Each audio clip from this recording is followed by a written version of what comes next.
Right guys, so there are two methods of reinforcing foundation in a basement, and one of them is called underpinning, and it's the most used term in the building industry when we have to extend a foundation. So our foundation was around this height, and then we've gained another 3 foot or about 900 millimeters or 90 centimeters.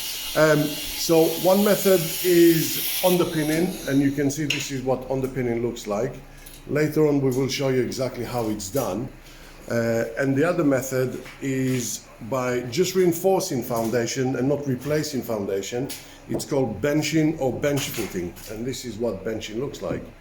I'll show you another one here, another section here.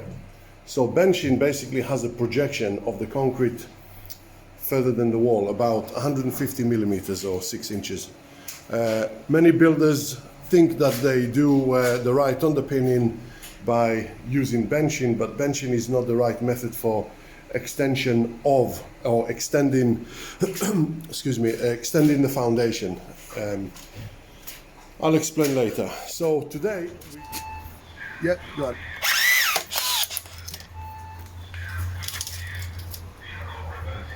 You're doing this one? Okay. Yeah. No rush, I'm filming.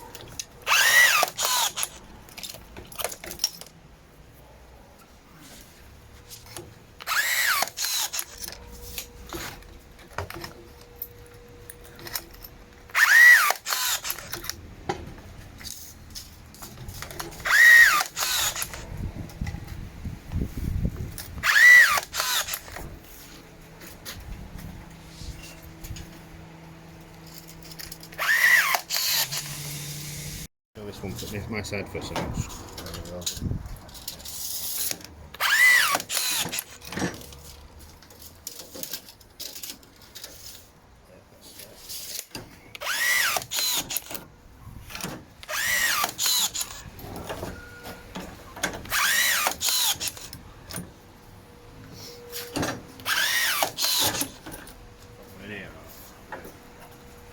Nah.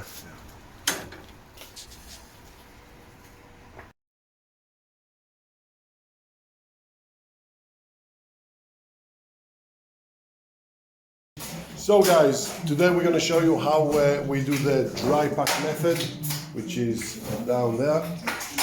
Dry pack method we use on underpinning. So when we do underpinning, you will see that this is what underpinning looks like. You probably heard this term before and you don't really understand what underpinning means. This bit here, I know it's a bit messy, but this bit here, unlike underpinning, is called a bench footing or benching, and you see a projection from the wall out. This will be specified by the structural engineer, but today we're going to show you underpinning. So underpinning is a method where we put shuttering up to the level of 50 millimeters between the bottom side of the existing foundation and the top side of the new concrete, and it's also flush with the wall, so there is no step. Now the reason we do that is because if you have, right, I'm wobbling all over the place, if you have the shuttering up here and you fill the level of concrete to the top of it, that means that you overfilling the concrete right to the top there. You're presuming that concrete is going to get underneath and support that part of the existing house. However, you are using a lot of water in your concrete. When the concrete dries, the water is going to evaporate, and then you're going to get like a crack of about 2 millimeters, and you can just see something similar to what could happen. So 2 millimeter crack down in the basement could be a representation of about 2 centimeters or even more on the upper floors. So what we do, we leave a gap which is about 50 millimeters between the new concrete and the old foundation. As you can see, my hand fits right in there, and we mix a strong sand and cement, sharp sand and cement, to a consistency where it's relatively dry, but when you bunch it with your fist, it stays as a lump, and then you can crumble it. So this means that this mix is slightly deprived of water. So there's not a lot of water, therefore it's not going to dry, it's not going to evaporate, and it's not going to shrink. So we're going to fill it in this gap, but I'll show you the method that we use. This is one that we've done earlier, and also all the way around, so these are all finished ones. So let's get to the next stage. Right, so the best method that we found to try and get all this mix into this little cavity is by using a tray. Could be a piece of board. You put it diagonally like that, and you create a bit of a slide. And you start filling it. Once it gets jammed, you go back and forth, and this will allow it to drop and then be pushed in. And then you do the same on this side. And this is just the initial compaction.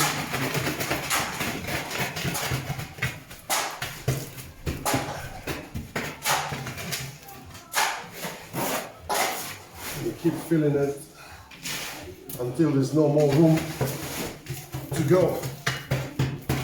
So, if you just left it like that, this is still not very compressed. So what we do,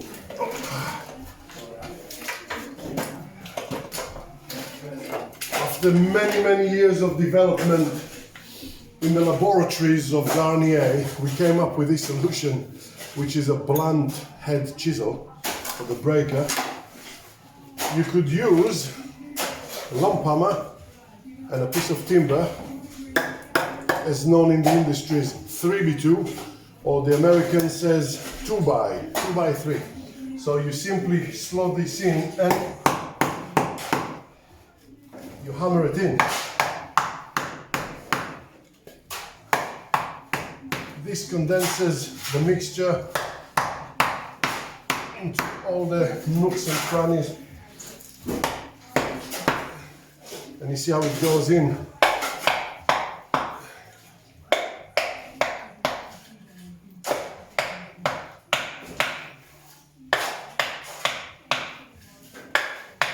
So effectively what we're doing, by pushing it in, it compresses up and down and back and side, making it very strong.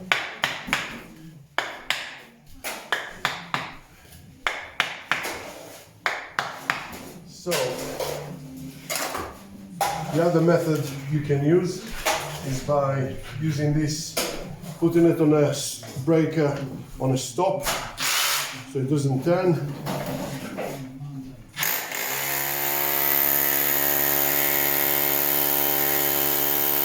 You can see how further it goes in.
Do it until there's no more compaction.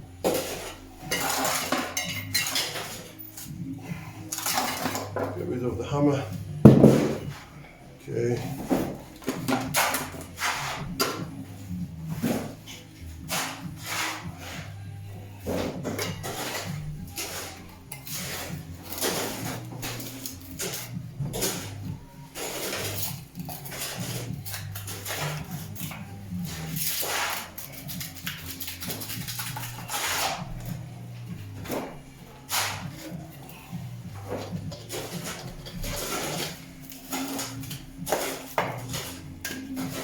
Okay. So, when you don't have much room in there, you can just rest the board on.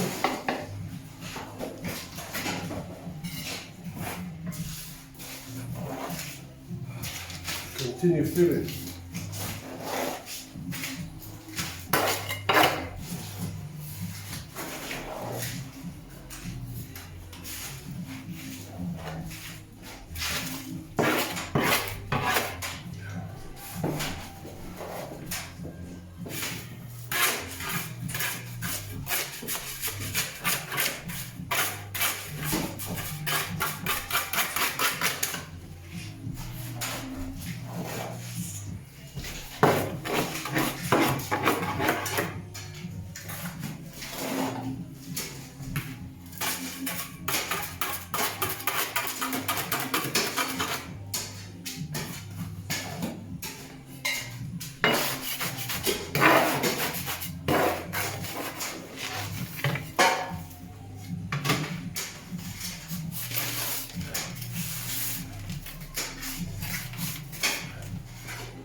Ideally, you want to have a board on the floor, catch all these bits that fall, but unfortunately we've got very wet flooring here and there's just no point. As you can see, there's quite a bit of waste, but we've got plenty anyway. So we're just going to continue until this is nice and smooth.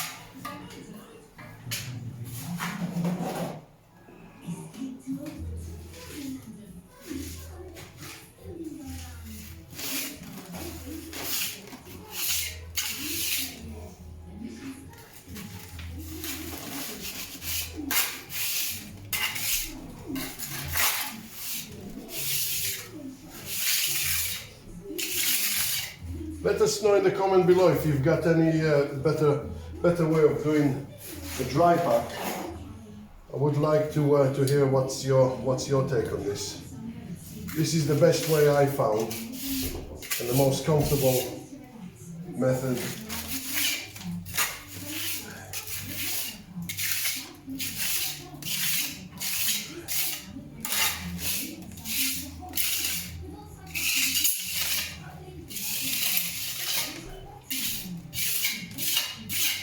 So when you're doing underpinning, you're not losing any of your wall depth, rather than like the benching over there. So you can still put stud wall right in front of it. And you can see now how compacted this is. And once this dry within 48 hours to 72 hours, it goes hard as a rock. In fact, I think it's stronger than concrete. I think anyway. I'm sure structural engineers among you will correct me. And that's it. All done. You just pick the stuff off the floor. That was easy.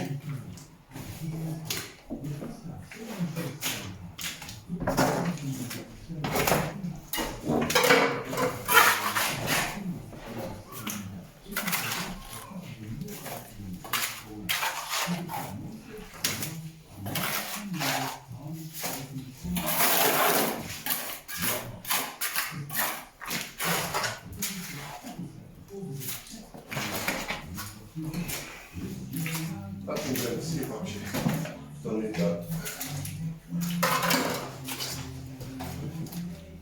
Let me lift you up. Right, so you can see what this looks like. So eventually we're going to have a perimeter channel that runs all the way across the basement, all the way. We are still excavating right at the end there. We still have a couple of sections to finish off there.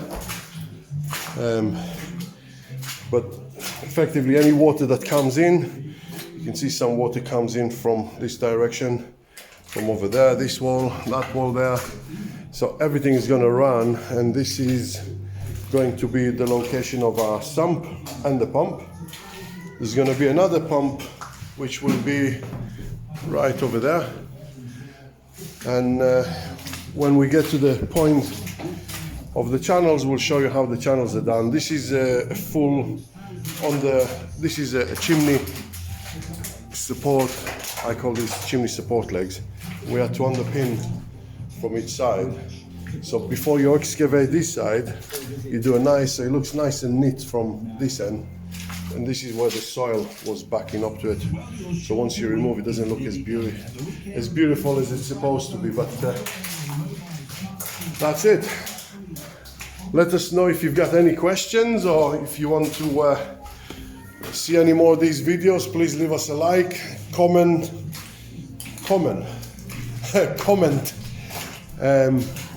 and subscribe.